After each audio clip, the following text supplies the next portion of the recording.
It is great to be in the great state of Michigan. It was a year of historic twists and turns in the world of politics.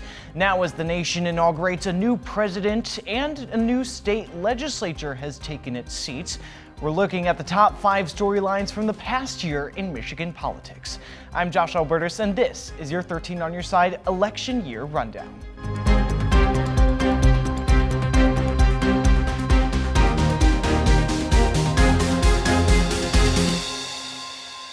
We begin at number 5, the campaign trail. Trails, plural, we should say, as key races at every level of government ran right through the swing state of Michigan.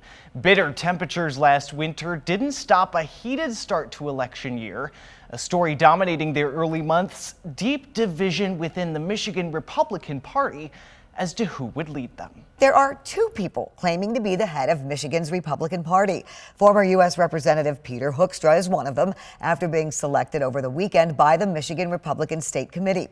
That group recently voted to remove GOP Chair Kristina Karamo from the seat. Karamo refuses to recognize the vote, saying the meeting was illegally organized. The group supporting Hoekstra also filed a lawsuit on Friday to force Kristina Karamo to step down. New developments regarding the power struggle within the Michigan Republican Party. Yeah, it now includes a lawsuit filed in Kent County and dueling delegate conventions, one of which will be in Grand Rapids. 13 on your side's Veronica Ortega live in the newsroom now. Veronica, this gets more complicated by the day. Emily J., that's probably why new GOP Chair Pete Hoekstra is now asking a judge to settle it. He has filed a lawsuit in Kent County seeking an injunction against Kristina Karamo, who claims she is still the chairwoman of the Michigan GOP.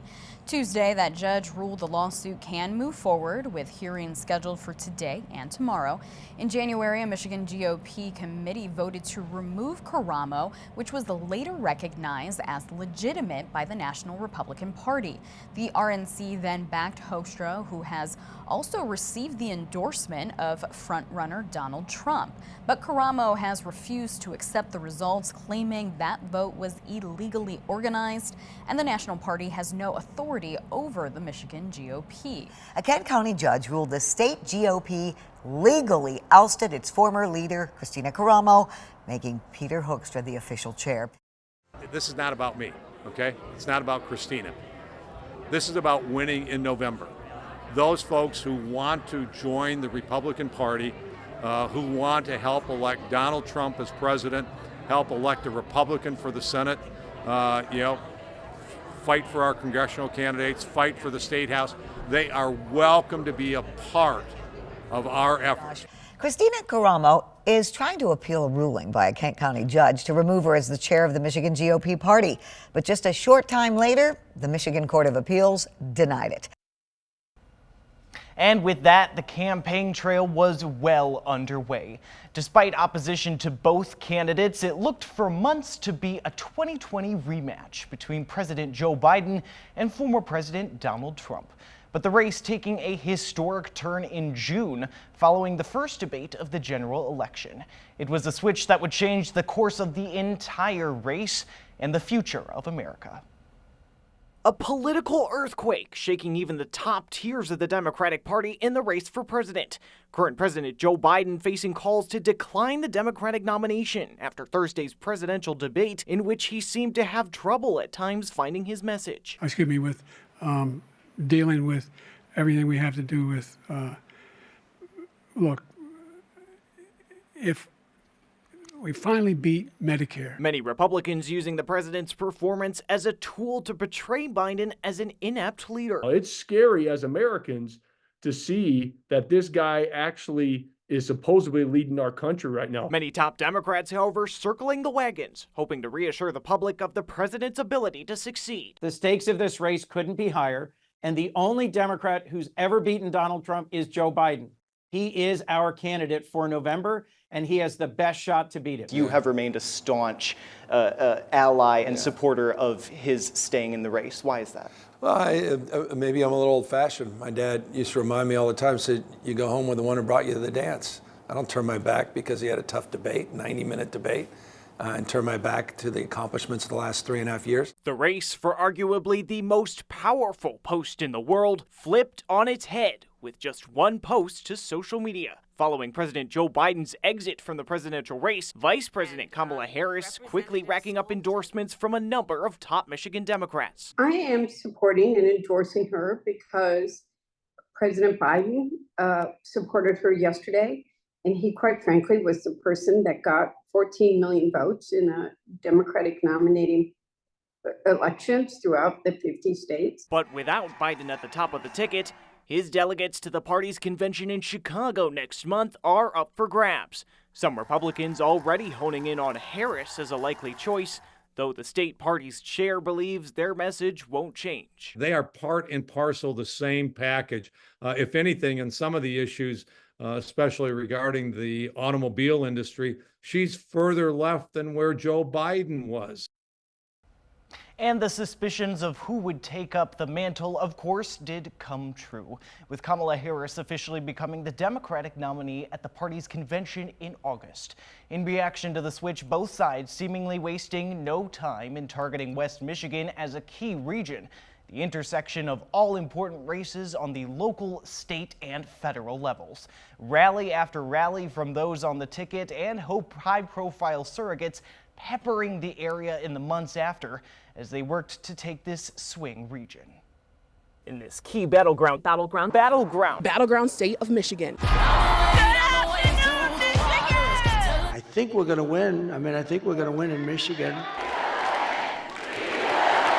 It is great to be in the great state of Michigan. We are a pivotal place, a swing place for the presidential election. I can't possibly overstate the importance of West Michigan coming out to vote. Loud with excitement as the Democratic nominee made her second stop to West Michigan in recent weeks, 10 days before Election Day. Do we believe in the promise of America? And are we ready to fight for it?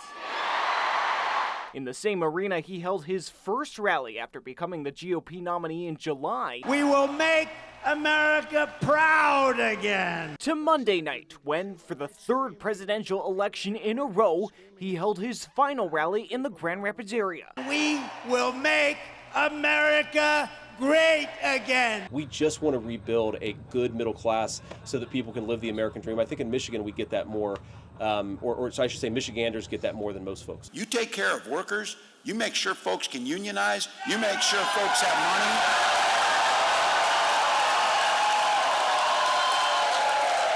You know what happens when you do that?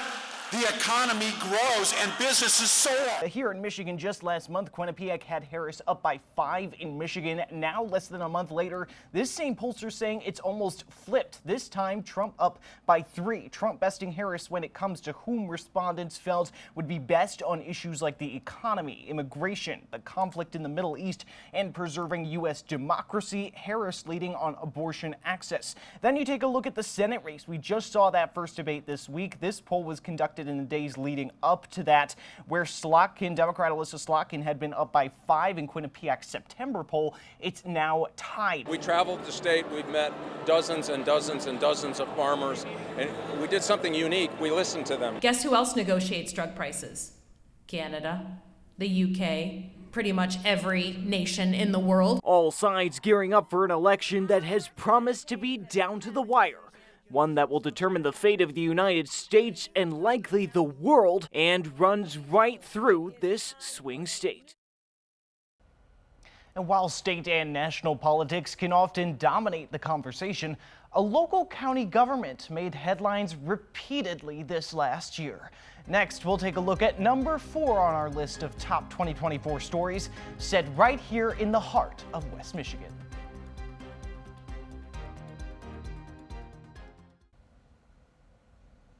We move on to number 4, the year in Ottawa County government.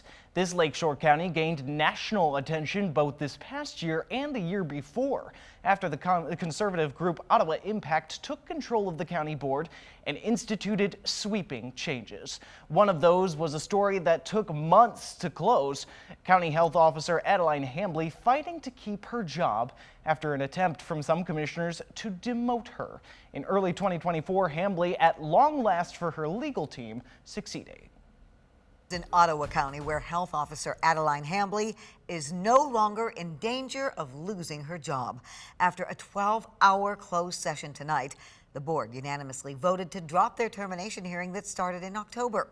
13 on your side's Micah Cho has the latest from the newsroom. Micah. Juliet, the board unanimously voted to drop their termination hearing against Hamley. In turn, she's dropping the civil suit that she filed against the board as well. She is also resuming her duties as health officer as if none of this ever really even happened. Now, if the board ever does want to try and fire Hamley, she has an added protection this time that will keep her job a little safer. There will now have to be a separate 3-panel board that will have to decide on her firing, a member chosen by the board, by Hamley, and the third person being their mediator. That will stay in place until January 7th, 2025, when a new board takes over. We talked to Hamley's attorney, Sarah Howard, this evening about the monumental decision that has impacts for not only Hamley, but the people of Ottawa County. You know, my client has tried multiple times since filing this case to end up at this outcome where she was able to stay in the job that she has as the recognized health officer and do the job as it's meant to be done under the public health code. And we are gratified that this is where we ended up tonight. Hamley will also have the ability to use outside legal when it comes to having legal questions that are health department related.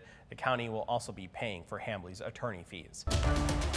A judge is ordering Ottawa County to pay more than $188,000 for the county health officer's legal fees, officially ending the proceedings in court. In a ruling issued today, the 20th Circuit Court judge ordered Ottawa County pay for Adeline Hamley's cost to hire an attorney. Hamley has been in a legal fight with the county that all started when commissioners proposed cuts to the health department in Ottawa County last August. Then commissioners tried to remove Hamley from her position after she opposed those cuts. In February, commissioners dropped the termination hearing and Hamley kept her job. The county government also going toe-to-toe with its administrator the board had hired as Ottawa Impact took control. John Gibbs, the former Trump-aligned candidate for West Michigan congressional seat, was suddenly hired shortly after his electoral loss, and his absence now leading the county on a hunt for a permanent replacement.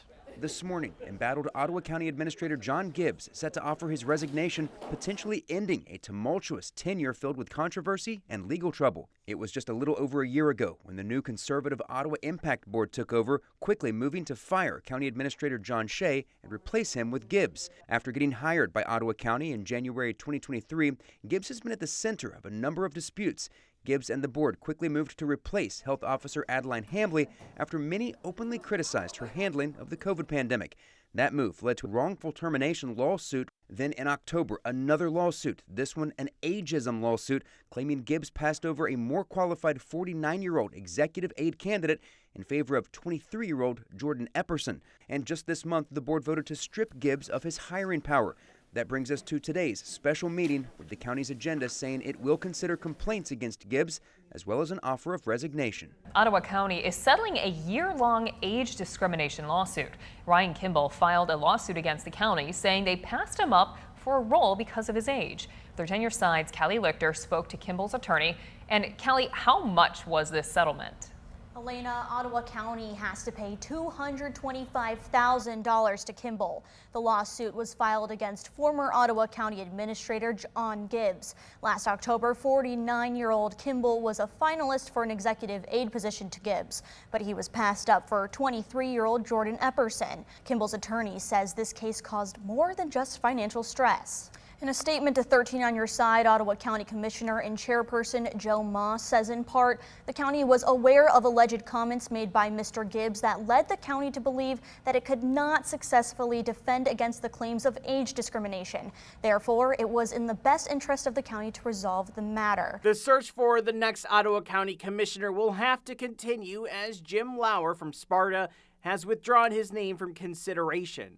He's the second candidate to do so in a week. On Thursday, City Manager James Freed from Port Huron, another top 2 candidate, informed the Ottawa County Board he no longer wished to proceed. Monday morning's withdrawal from consideration for Lauer also came with a letter, part of it reading, quote, members of the incoming board majority began reaching out to me, both directly and indirectly, to express I would not be given a fair opportunity to succeed in this role. They explained that regardless of my qualifications or efforts, they are committed to terminating or otherwise forcing out whoever is hired. After reading Lauer's statement to the Executive Transition Committee, Board Chair Joe Moss made a statement regarding the withdrawal. But as we just heard from Jim's statement, he has withdrawn after being intimidated by Peoples and Bonema.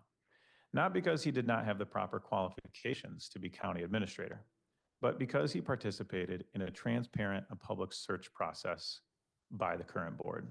Moss called out incoming board member John Peoples and incumbent member Jacob Bonema. In a statement, Bonema said about Moss's remarks in part, quote, "The accusation of intimidation was merely an unfounded opinion of Chairman Moss lacking any factual basis. Unfortunately, this chair and the exclusively OI committee intentionally set these candidates up for failure." He goes on to say, as January approaches, I want to express my gratitude to the candidates for their applications and encourage them to consider reapplying in the future. And after 2 years of county government under Ottawa Impact leadership, that came to an end as voters in November elected a new board with different non-Ottawa Impact Republican majority. The new majority signaling what they feel will be change. Rallies like this and packed county commission meetings like this were a common scene in Ottawa County over the last 2 years, as it gained a new local and national reputation as a hotbed for grassroots political involvement. The Department of Public Health is not fear-mongering. Much of it tracing back to 2 years ago, when Republican candidates linked to the political action group Ottawa Impact gained a majority on the county commission. But now, a new commission taking the reins. This board will make decisions based on common sense, fiscal responsibility, and we will take action for the common good. OI's 2-year control marked by swift and sweeping moves, like changing the county motto and closing its DEI office. But it was also branded by controversy after pushback began. Some in the community protesting moves, including an early 2023 removal of the county administrator and his replacement with a former congressional candidate, as well as an effort to remove the county health officer, one of multiple legal battles for the county. But for the former chair, he believes the last 2 years were marked by positives. In the last 2 years, we've laid a foundation for the future, starting with abolishing the DEI department and then improving processes inside the county and continuing to work for the people. A new majority of Republicans not affiliated with Ottawa Impact taking control, electing a new chair, John Peoples, and a new vice chair. That vice chair, Josh Bruger, telling us, compared to the last 2 years and decade as a whole, change is coming. We don't want to go back. We want to go forward. So that means some different things for different people, for us and for me, and I know for John and his heart, it means building consensus. If we can find some consensus to 8 or 9 on our votes that are contentious, I think that'll be a great success for the county. But when we spoke with the old chair, he didn't expect much to change. I think that we'll continue with the business of the people. 2024 also marked the second year of Democrats' historic trifecta of control over the state government. Coming up, we'll take a look at number 3 on our list of top 2024 stories, with a look at what was accomplished and what was left undone.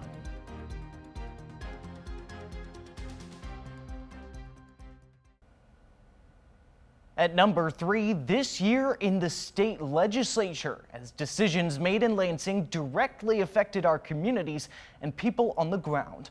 People you may know, possibly even yourself as a viewer, impacted by what these lawmakers decide. A first major task for them, passing the state's budget that decides each year where our taxpayer dollars will be spent. A majority of the members elected and serving having voted therefore, the conference report is adopted. The gavel coming down early Thursday morning, seemingly ending a months-long and cornerstone project for lawmakers now heading to summer recess, after they managed to pass a new budget for the next year, deciding how the state will spend your taxpayer dollars. Today is a pivotal day for Michigan. I stand before you with immense pride as we look to celebrate the passage of a smart fiscally responsible state budget. A budget of roughly $82.5 billion, which would be the largest budget in state history if signed by Governor Gretchen Whitmer. Last year, we focused our first budget on transformation, and this year we focused on continuation.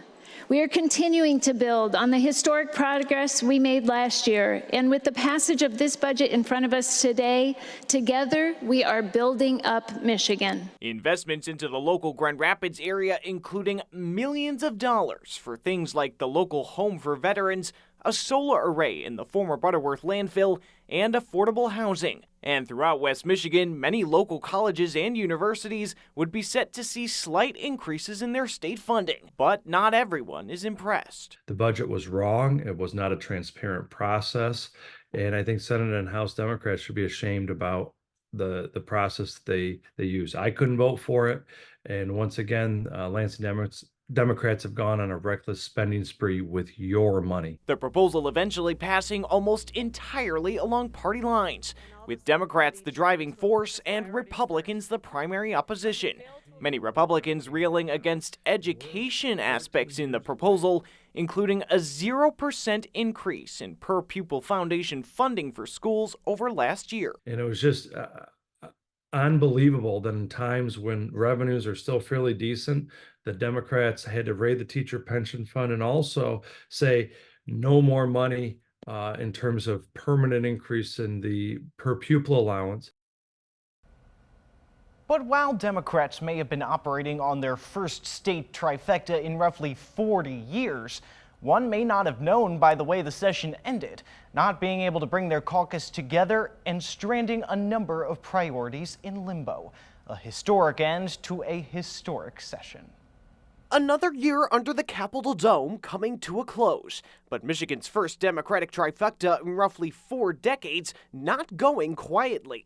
As Republicans prepare to take control of the State House next month, some blasting what one senator described as Democrats' lame duck dysfunction. As the House came to a stop Thursday, the chamber not having enough lawmakers present to do their business, with House Republicans and one House Democrat being no-shows. Bills on things from voting rights to government transparency left on the House floor. And in the Senate, We faced a choice to come back to work and to do everything we could to get good legislation to the governor's desk that was sponsored by our House colleagues who were not there for us. So Friday afternoon, 29 hours after their Thursday session had begun, the Senate gavel rang down. Madam President, I move that the Senate do now adjourn.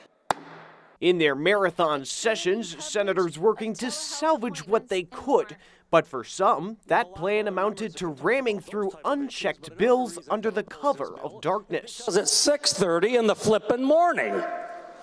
20 and a half hours after we started this session. This should be embarrassment for every single person in here to pass these things without having them go through a committee. But Senate Majority Leader Winnie Brink's confident in the choices made. We did take the time to understand the policy, to ensure that it was good policy. So, more power to them. They had the constitutional right to do that.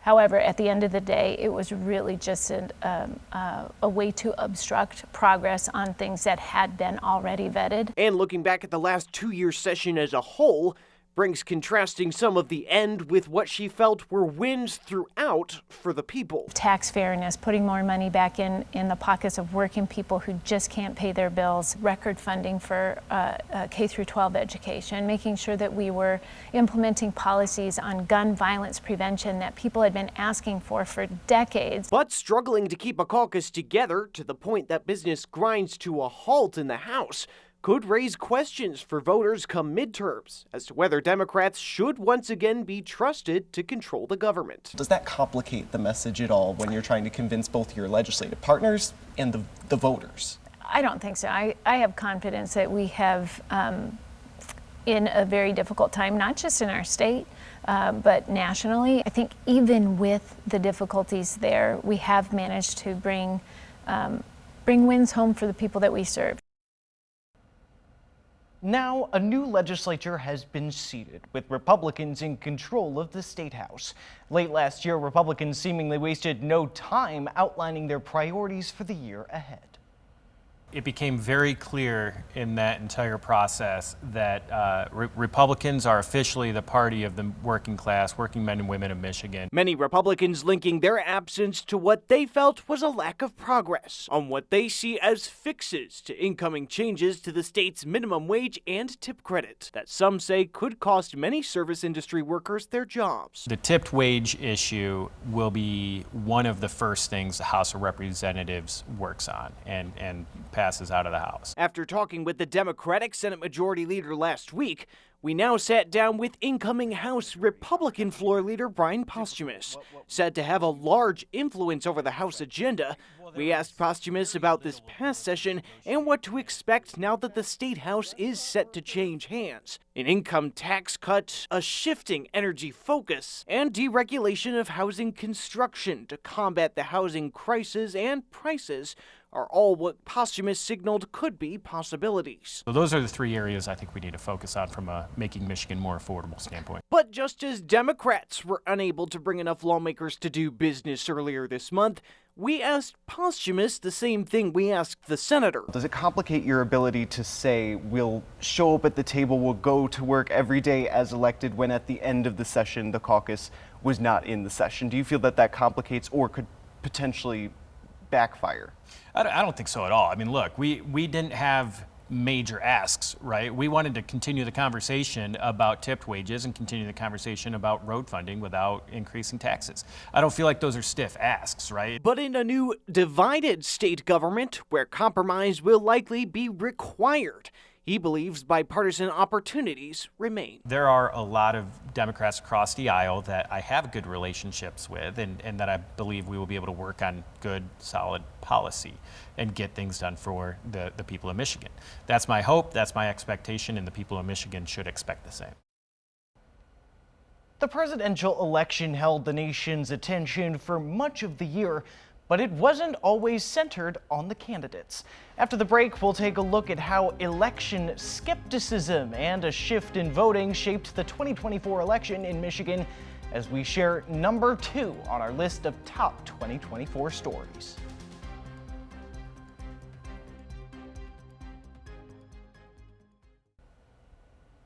When all was said and done on the campaign trail, at number 2, we find the 2024 election itself. In the lead up to Election Day, skepticism over whether the processes were secure and could be trusted amid such heightened tension, election officials set their offices to work, aiming to grow confidence through transparency. It was in this room in early 2016 when Ottawa County Clerk Justin Roebuck remembers being faced with an unexpected narrative. I remember getting questions from the folks who were in the room about whether or not they could trust that the vote was going to be counted accurately. It's skepticism he says has now been fomenting for years. It's so important for us as election administrators to be transparent about what we're doing, and for voters to be able to ask questions and get answers and see the process play out for themselves. So ahead of the election, Roebuck took me through everything a voter needs to know to cast a ballot, including the requirements surrounding photo ID for in-person voting. And what I can actually do is scan that ID and it will pre-populate in the poll book your voter information. But for some, the concerns come from what may happen after the polls close. But as Roebuck showed us, it's a system filled with checks, balances. There always has to be representation from both major political parties in the precinct. And even metal cages. They are checking the seal number on this cage device and making sure that nothing's been tampered with overnight. But what about the ballots? They're actually going to break a seal that is on this door here, and they're going to remove the voted ballots from this box, essentially, where the tabulator goes. So the voted ballots are sealed in an approved ballot container, and this is an example of one here. And as to whether the machines could be tampered with, there's a state seal that's placed on here, and that seal is placed on the equipment during the public logic and accuracy testing for the equipment. So that seal number has to be verified. It's kept in multiple places. As the seal is broken, Bipartisan teams are watching that process. It's recorded. Basically, workers would be able to physically see if the memory of a machine was tampered with in between official processes. Even the passwords that are required to close the polls, there would be a different set of passwords and a different authentication to clear the totals from this equipment. But even with these in place, concerns have continued to swirl. And as the person who's in charge of all of this, who's doing the work day in and day out, and is saying as much as he can about the security of the process, how does that feel to you when we get so much skepticism over the elections these days? I mean, I think over the past several years, we've seen a growing body of misinformation affecting our communities. And what we want to show through our work is the transparency, the bipartisanship that is involved in this process, the complete openness to the public as far as what is happening here. And it's so important that our public sees those steps that go into the process so that they can trust the process by which they're choosing their government. And came Election Day, America making a choice that would alter its future forever. President Donald Trump elected to a second term, and here in Michigan, we broke down the results that represented a shift seen across the country. Well, it was tight to be sure, but still, there's going to be a winner in one direction or another, and today that was former President and now unofficially President-elect Donald Trump. But it's a pretty simple scenario in most key places compared to 2020, when President Joe Biden managed to win and flipped this state. Vice President Kamala Harris really seemingly underperformed those margins in many areas across the state, and Trump overperformed his own. But in some places, there is an interesting dynamic. We take a look at some of those key battlegrounds that we were watching going into last night. For example, Kent County. Grand Rapids is Kent County, second largest city in the state, Grand Rapids. Here, this was widely seen as a bellwether. Traditionally, Republican went for Trump in 2016, but then for Joe Biden in 2020. Kamala Harris still managed to pull out a win here in Kent County by about 5%, but not the margin that President Biden did. And on the east side of the state, in places like Oakland County to the north of Detroit and Wayne County with the city center of Detroit, giant pots of Democratic-leaning votes critical to the Democratic base here in Michigan. Traditionally, there she underperformed Biden by larger margins than she did in Kent County. And then something that we were looking at now, if we take it back to West Michigan, Muskegon County on the Lakeshore. We talked about this in the lead up to Election Day, how it had voted for a Democrat in every presidential election of the 21st century, but that had been getting smaller and smaller, and in 2020, Biden only won it by about 500 votes. Now you look at these unofficial results from last night, that trend is now over. Former President Donald Trump taking Muskegon County by about 1,000 votes, and with it, the state of Michigan. Politicians aren't the only people who can affect policy in government. After the break, we'll take a look at number 1 on our list of top 2024 stories where citizens rallied for change across the state.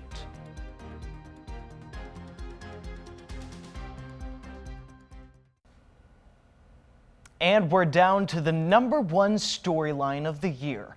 Throughout this year, as those in places of high power were making their own moves, they weren't the only ones shaping the history of our state. In fact, the efforts of everyday citizens were often seen having a large influence on what changes were made in Lansing. That's why at number 1, we have the movements and causes supported by those very members of the public. One example of that came from many Michigan first responders who took their deep concerns over the state of their work to the Capitol. Today is our day to stand united. It's our day to have our voices heard. Hundreds of voices, it seemed, as firefighters and their allies gathered at the steps of the state capitol on Tuesday to push for what they believe is an immediate issue. Firefighter staffing isn't just about our firefighters, it's also about our resident safety. We're out there to protect life and property, and we can't do that without the proper staffing. These rally-goers pushing for the House to immediately take up a bill currently sitting on the floor that would make minimum staffing levels a topic that employers must discuss if it comes up at the bargaining table with certain public employees, like many firefighters, that can bargain their contracts. Right now, we can sit down and say we want to talk about staffing, and they can just say, no, we're not talking about staffing.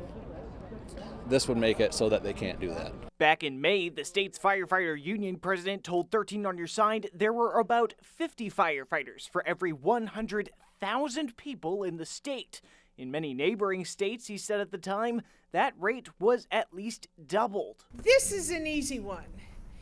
Your right to be secure and be safe and know somebody's there that has your back is basic and essential, and you have a right to fight for it at the bargaining table. While the bill has since been narrowed, when lawmakers heard testimony last year, some were not on board with the idea in the original bill, saying in part that it would do away with cities' abilities to reduce staffing during economic downturns. If firefighter safety is the issue, there is a better way.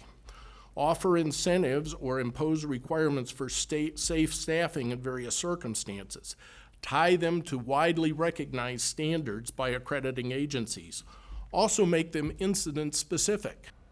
Reforming Michigan's no-fault auto law has also been a focus of advocates and victims since those with catastrophic injuries, many of them lost coverage during a 2019 update. Crash survivors, home care providers, and advocates have gathered in Lansing multiple times this year to demand reform. Michigan's no-fault insurance law began in 1973, making it so that anyone involved in a crash would have to file claims with their own insurance provider, regardless of who caused the crash.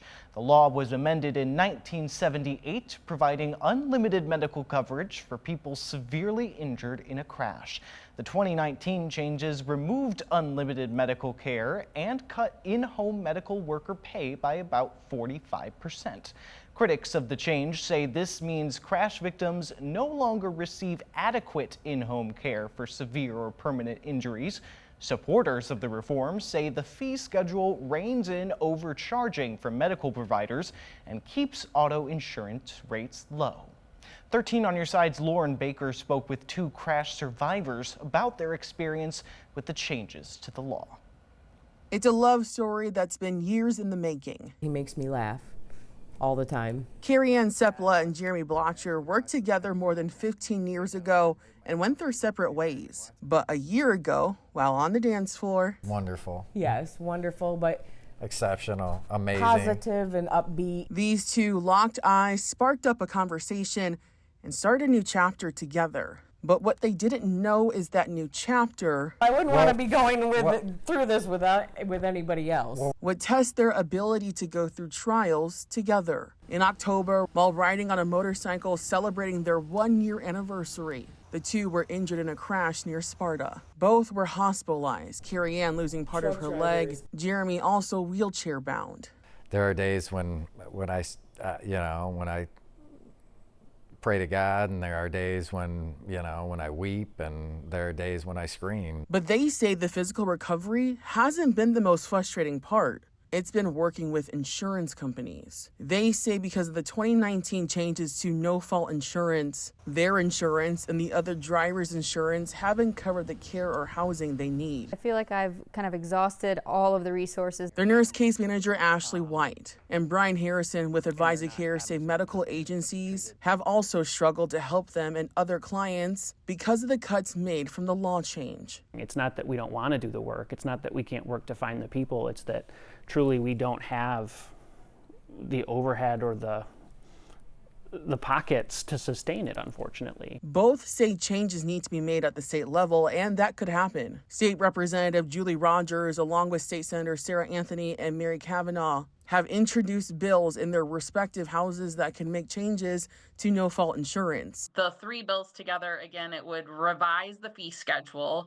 and then it would change how that utilization review process is done so that it's more an individualized case-by-case rather than a carte blanche 20-visit cap. Rogers says the bills have bipartisan support and could pass in the lame duck session before the year ends. And if it does, it could help people like Blocher and Sepla get the help they need. Well, we're hoping that eventually there's light at the end of the tunnel.